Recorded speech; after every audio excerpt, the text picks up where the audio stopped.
The 1989 Kennedy half dollar is a coin that has intrigued collectors for decades. While it may seem like just another piece of pocket change, certain factors can make this coin highly valuable, sometimes even reaching prices you wouldn't expect. Today, we're going to break down everything you need to know about the 1989 half dollar, from its design and history to its market value and what makes certain versions of it worth a small fortune. The Kennedy half dollar was first introduced in 1964, just months after the tragic assassination of President John F. Kennedy. Designed as a tribute to the fallen leader, the coin was met with an outpouring of public interest. In its early years, the half dollar contained 90% silver, but by 1971, the U.S. Mint had switched to a copper-nickel-clad composition. The 1989 half dollar follows this composition, meaning it consists of 75% copper and 25% nickel, with an overall weight of 11.34 grams and a diameter of 30.6 millimeters. Like all Kennedy half dollars, the 1989 edition features a left-facing portrait of John F. Kennedy on the obverse, designed by Gilroy Roberts. Above his head is the word Liberty, while In God We Trust is split on either side of his neck. The year 1989 appears at the bottom. The reverse side, designed by Frank Gasparo, showcases the presidential seal, an eagle with outstretched wings clutching arrows in one talon and an olive branch in the other. Surrounding the eagle are 50 stars, representing the United States. The inscriptions United States of America and half dollar frame the design. The 1989 Kennedy half dollar was minted at two primary locations, Philadelphia and Denver. Coins from the Philadelphia Mint do not have a mint mark, while those from Denver bear a small D on the obverse side, just below Kennedy's neckline. Additionally, proof versions of this coin were minted in San Francisco, marked with an S. Proof coins were struck with special dies on polished planchets, resulting in a mirror-like finish that makes them highly desirable among collectors. When it comes to value, most 1989 Kennedy half dollars in circulated condition are only worth their face value of 50 cents. However, coins in uncirculated or high mint state, MS grades, can fetch higher prices. For example, an MS-65 or MS-66 graded coin might sell for anywhere between $10 and $50, depending on demand and quality. However, the real money comes into play when we talk about rare high-grade specimens. An MS-67 1989 Kennedy half dollar is much scarcer and can command prices of several $100s. The highest graded examples, MS-68 or higher, are extremely rare, and collectors are willing to pay significant premiums for them. Now, let's talk about the big numbers. Could a 1989 Kennedy half dollar be worth $5,000? The short answer is yes, but under very specific circumstances. The most valuable coins are typically those with mint errors or exceptionally high grades. For example, an error coin, such as a double die strike or an off-center strike, can significantly increase a coin's value. A major error combined with an MS-67 or MS-68 grade could push the price into the thousands. There have been instances where rare mint errors on Kennedy half dollars have sold for several $1,000s at auction.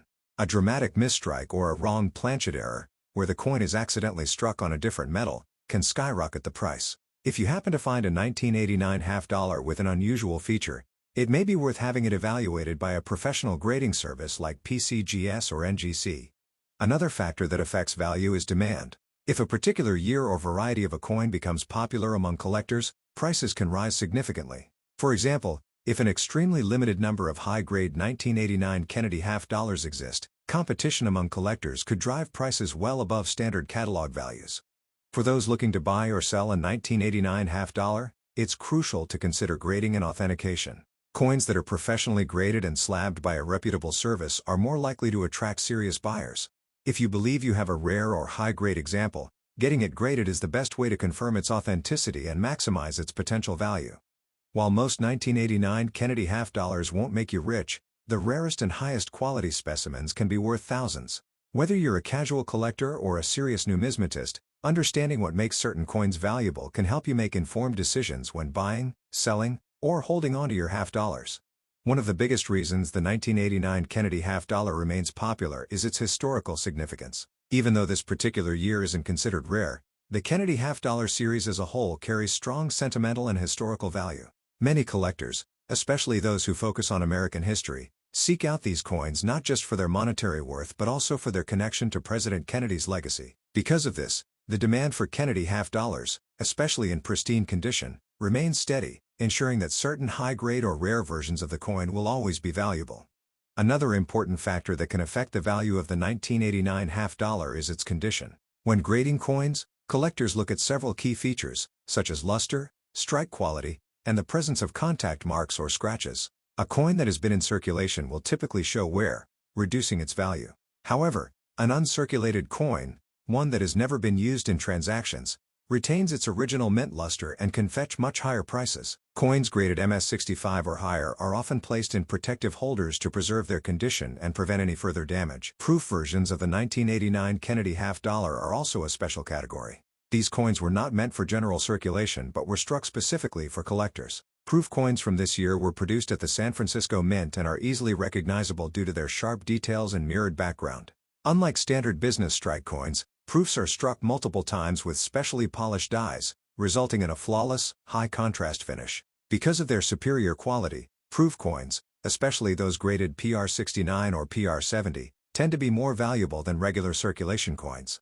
Another aspect that adds value to certain 1989 half-dollars is the presence of full bell lines, FBL, on the reverse design. Although FBL designation is typically associated with Franklin half-dollars rather than Kennedy half-dollars, collectors sometimes apply similar principles to Kennedy halves, looking for fully struck and sharply detailed coins. A well-struck 1989 Kennedy half-dollar with crisp, detailed features can be more desirable than a weakly struck counterpart, increasing its potential worth. One of the biggest misconceptions about the 1989 Kennedy half-dollar is that all of them are common and worth only their face value. While it is true that most examples from this year are not particularly rare, there are always exceptions. Coins with unusual errors, exceptional grades, or historical significance can fetch premium prices. For example, a collector might be willing to pay thousands of dollars for an MS-68 example because so few exist in that condition. Similarly, an error coin, such as a double die or an off-metal strike, can dramatically increase a coin's market price. Among the most desirable mint errors found on Kennedy half-dollars are off-center strikes. This occurs when the coin is not properly aligned with the dies during minting, causing part of the design to be missing. The more extreme the misalignment, the more valuable the coin becomes. If a 1989 Kennedy half-dollar were struck 50% off-center while still showing the full date, it could easily be worth several hundred or even thousands of dollars to the right collector. Another rare error to look out for is a wrong planchet strike. This happens when a coin is mistakenly struck on a blank intended for a different denomination. While no widely known cases of 1989 Kennedy half-dollars being struck on the wrong metal exist, errors like this have been found on other years. If a 1989 half-dollar were accidentally struck on a silver planchet instead of the usual copper nickel-clad, it would be an extraordinary find and could be worth thousands. The market for Kennedy half-dollars has remained strong over the years, with collectors always on the lookout for high-grade specimens and rare varieties. Auction houses and online marketplaces such as eBay, Heritage Auctions, and Great Collections frequently list Kennedy half-dollars, sometimes selling them for prices far above standard catalog values. When bidding on these coins, collectors consider not just the grade but also factors like eye appeal, rarity, and historical significance. If you're searching for a valuable 1989 Kennedy half-dollar, the best places to look are coin shops, estate sales, and online auctions. Occasionally, collectors can even find uncirculated rolls of half-dollars that have been sitting untouched for decades. These rolls can contain hidden gems, high-grade coins that could be worth much more than their face value. Searching through these rolls, known as coin roll hunting, has become a popular hobby among numismatists hoping to discover rare and valuable coins. To determine whether a 1989 Kennedy half-dollar is worth more than face value, it's crucial to have it authenticated by a professional grading service. Companies like PCGS, Professional Coin Grading Service, and NGC, Numismatic Guarantee Corporation, specialize in grading coins, providing them with a certified grade and sealing them in protective holders. A graded and certified MS-67 or MS-68 1989 Kennedy half-dollar is far more valuable than an uncertified one. The 1990p Jefferson nickel was minted in Philadelphia, with a staggering production of over 661 million coins. At first glance, it appears to be just another coin in your pocket change. However, certain specimens have captured the attention of collectors due to unique characteristics and errors. One of the most sought-after features in Jefferson nickels is the full steps designation.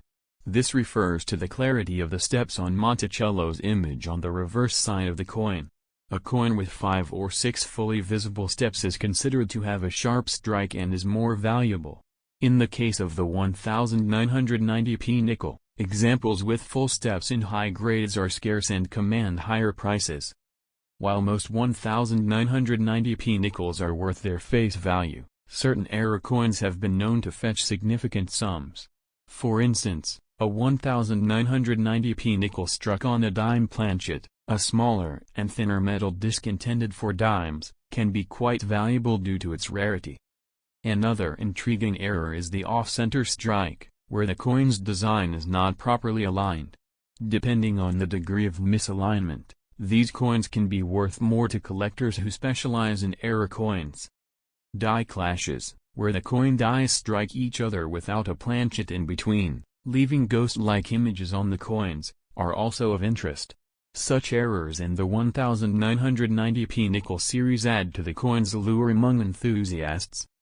The market for error coins is dynamic, with values fluctuating based on demand and the uniqueness of the error. Collectors often scour coin rolls and collections in hopes of discovering these anomalies. It's worth noting that while some error coins can fetch impressive prices, the majority of 1990p nickels in circulation are common and hold minimal numismatic value. However, the thrill of the hunt keeps collectors engaged and always on the lookout for that rare find. Educational resources and online communities have made it easier for collectors to identify and learn about these unique coins. Sharing discoveries and knowledge contributes to the collective understanding and appreciation of numismatics. The 1990p Jefferson nickel serves as a reminder that even the most ordinary-looking coins can hold extraordinary stories. Whether it's a rare error or a perfect strike, these coins continue to captivate and inspire those who take a closer look. For a coin struck in the hundreds of millions, you'd expect the 1990p Jefferson nickel to be mundane, just another piece of pocket change. But the world of numismatics has a way of surprising even the most seasoned collectors. Sometimes, it's the ordinary-looking coins that turn out to be the most extraordinary. Let's talk about the 1990p Jefferson nickel that made headlines by selling for an astonishing $278,000. It wasn't just about condition or luster. This coin stood out because of a striking minting error so rare, it's believed only one or two like it exist. This was a nickel struck on a copper planchet meant for a different denomination entirely, creating a dramatic off-metal error that numismatic experts had rarely seen before. That particular error, when verified by PCGS and authenticated as a legitimate off-metal strike, instantly became the stuff of legend. The collector who owned it had no idea of its value when they first discovered it in an old roll from a relative's stash. Just imagine their reaction when they were told this nickel could fetch more than the price of a luxury car, or even a house. And that's the beauty of error coins like the 1990p nickel. They invite regular people into the world of high-value collecting. You don't need to be a millionaire to find one. Sometimes, a life-changing coin is hiding in a forgotten drawer of change on top of your fridge or buried deep in a bank roll from your local branch. Collectors love the Jefferson nickel series for its consistency and variety. Since its introduction in 1938, the series has seen changes in mint marks, design details, die errors, and planchet composition. The 1990s were no exception, with the Philadelphia Mint producing many coins under high-pressure deadlines, sometimes leading to overlooked quality control issues. That's part of what makes the 1990p so appealing. Because it looks ordinary, it's often ignored by novice collectors. But that's where the seasoned pros, or the lucky beginners, step in. They know how to spot weak strikes, doubling, off-center minting, and die breaks. And when they find one, the payoff can be immense. Among these variations, full steps examples reign supreme. Most nickels, especially from the 90s, suffered from weak strikes that obliterated the steps of Monticello. But a sharply struck 1990p with full, unbroken steps is considered a numismatic prize. One MS67FS example sold for over $4,000, and that wasn't even an error coin. Let's also talk about Black Beauty nickels. These are nickels with unusually dark, almost black toning caused by improper annealing during the minting process. A few 1990p nickels show signs of this characteristic, making them highly desirable to niche collectors who specialize in color variations and toning phenomena. What makes these coins even more fascinating is how they travel through time. A nickel minted in 1990 has likely passed through hundreds of hands. It's been in pockets, car cup holders, cash registers. It's been used to buy coffee, scratched into vending machines, and forgotten in laundry rooms. And yet, some of them survive with pristine details, like a time capsule from the past. Every coin has a journey. And the 1990p that sold for nearly $300,000? Its journey was different. It was pulled from circulation early, maybe even before it entered circulation at all, and preserved without knowing its future fame. That element of mystery adds to its allure. Where has it been? How did it survive? We often think of coins in terms of silver and gold when it comes to value. But the Jefferson nickel proves that base metals can pack a punch when errors and rarity are involved. Copper-nickel-clad compositions might not shine like silver, but when they're struck incorrectly or misaligned, their value skyrockets. Modern technology has brought more eyes into the hobby. Coin microscopes, smartphone apps, and high-definition photos on auction sites let collectors examine every ridge, every die crack, every potential anomaly. That's made finding a 1990p with a hidden error more realistic for everyday collectors. And the more eyes on coins, the more treasures are uncovered. YouTube, too, has played a massive role. Channels like Treasure Town and Couch Collectibles have helped the 1990p nickel rise in popularity. They highlight what to look for, like missing design elements, off-center strikes, and unusual coloration. Viewers are now digging through their change with a new sense of purpose. But what separates an average error coin from a six-figure sale? It comes down to a perfect storm of rarity, dramatic appearance, and third-party authentication. A dramatic off-metal error from the 1990p series that has visual shock factor and is confirmed by a major grading service? That's what collectors dream of. Let's not forget that the coin market is emotional. People form attachments to stories, especially stories of overlooked value. The idea that a 5-cent coin could change someone's life resonates deeply. It makes people believe that magic can still happen in everyday life. That's why the story of this nickel has spread like wildfire. Some collectors now specialize in modern era nickels. While vintage coins like the Buffalo or Liberty Head get a lot of attention, Jefferson nickels from the late 20th century are starting to gain serious traction. As high-grade and error examples are pulled from circulation or tucked into collections, their scarcity increases. This coin also proves that you don't have to go back centuries to find value. You can find modern coins worth thousands, sometimes hundreds of thousands, if you know what to look for. The 1990p is a shining example of how even coins minted in our lifetime can become rare, prized artifacts. There's also something deeply satisfying about the underdog story of the 1990p. It's a coin that was never expected to stand out. It didn't come from a famous year,